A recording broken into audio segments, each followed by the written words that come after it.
Assalamualaikum warahmatullahi wabarakatuh. Waalaikumsalam warahmatullahi wabarakatuh. Alhamdulillah, salatan wa salaman ala Rasulillah wa ala alihi wa sahbihi wa man ittaba'a huda. Saudara pemirsa televisi Republik Indonesia dimanapun Anda berada, Alhamdulillah kita dapat bertemu kembali sore ini seperti biasa dalam program Ilmu dan Iman. Semoga dengan ilmu kita bertambah keimanan kita. Yang pada sore ini sengaja mengangkat tema yang sedang banyak diperbincangkan di dalam konteks keindonesiaan sekarang, yaitu hak asasi manusia. Bila kita lari kepada konsep, sebetulnya hak asasi manusia itu tidaklah terlalu sulit untuk memaknainya, yaitu hak-hak yang boleh dimiliki dan seharusnya kita berikan kepada manusia. Karena apabila manusia itu sudah berada di bumi ini, ada hak-hak yang harus selalu dijaga. Kalau kita lihat wujudnya atau munculnya istilah HAM ini baru tahun 1948 kalau tidak salah, yang ditubuhkan oleh Badan Internasional atau PBB, kita sebut begitu.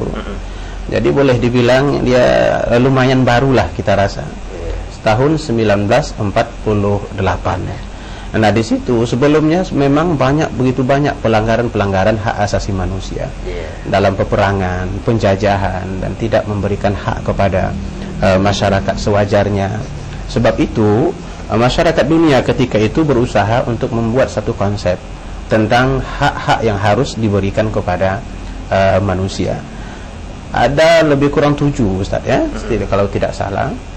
Di antaranya kebebasan dari rasa takut.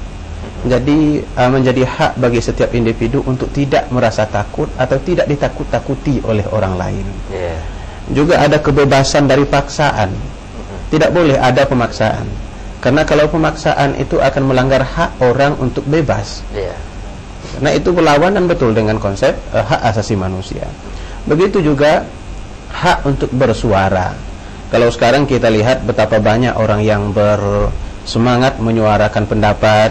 Nah, ini dijadikan sebagai orang-orang sekarang tanda bahwa hak asasi manusia memang betul-betul dipelihara.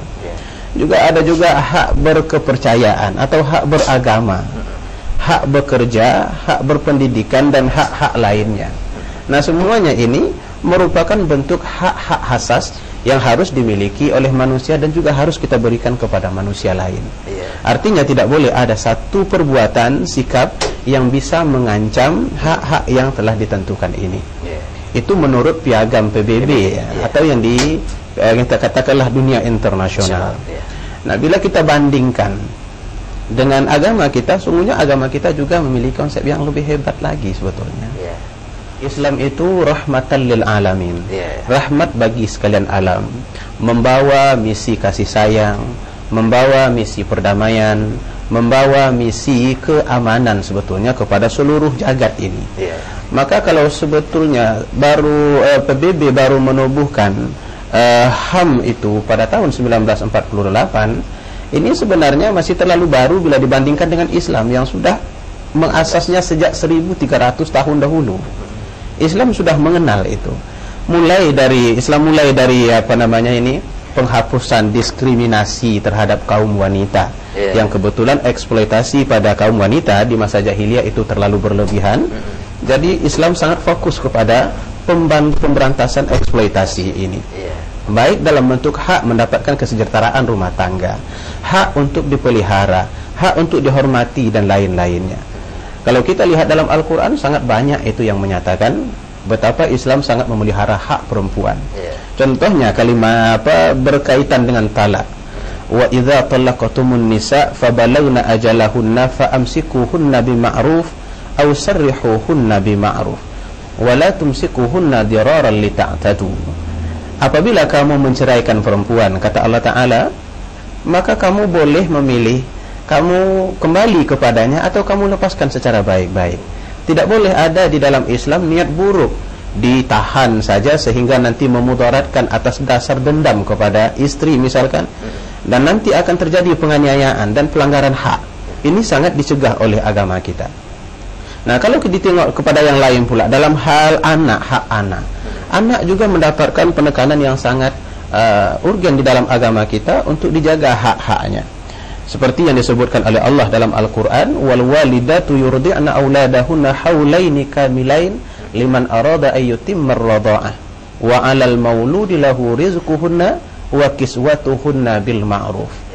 Bagi seorang ibu, hendaklah ia menyusukan anaknya 2 tahun. Ini konsep asalnya ini.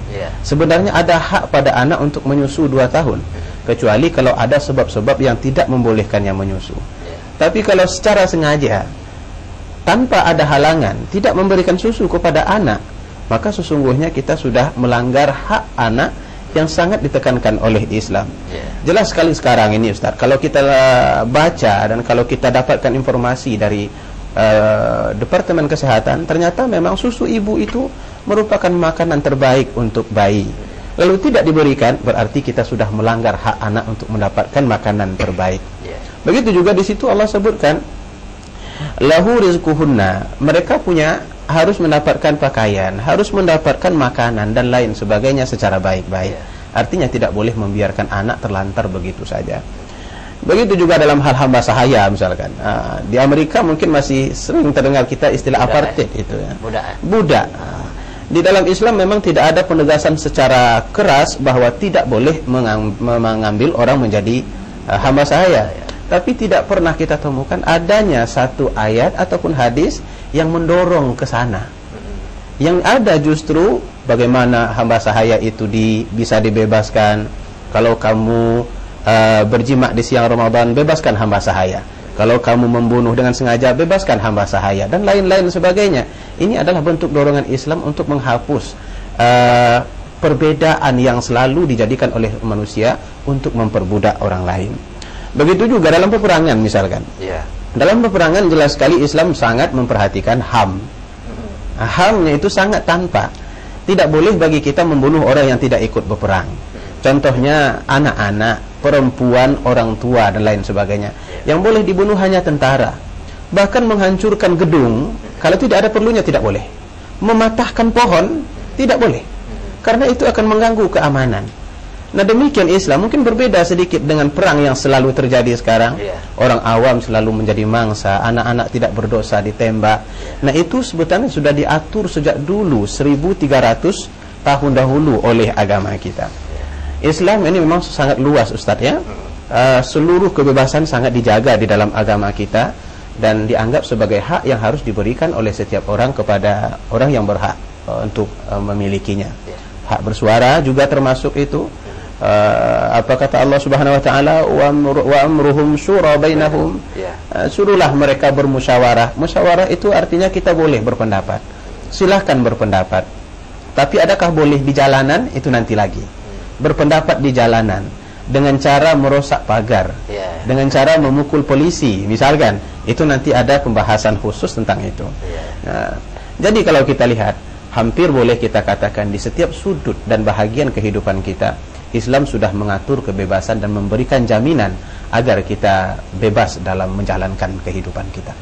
Man al-muslimuna al-muslim man salimal muslimuna min lisanihi wa yadihi. Orang Islam adalah orang yang selamat orang lain dari tangannya dan dari kejahatan lidahnya. Itu adalah kesimpulan secara umumnya. Warahmatullahi wabarakatuh.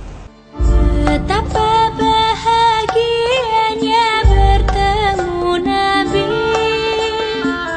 betapa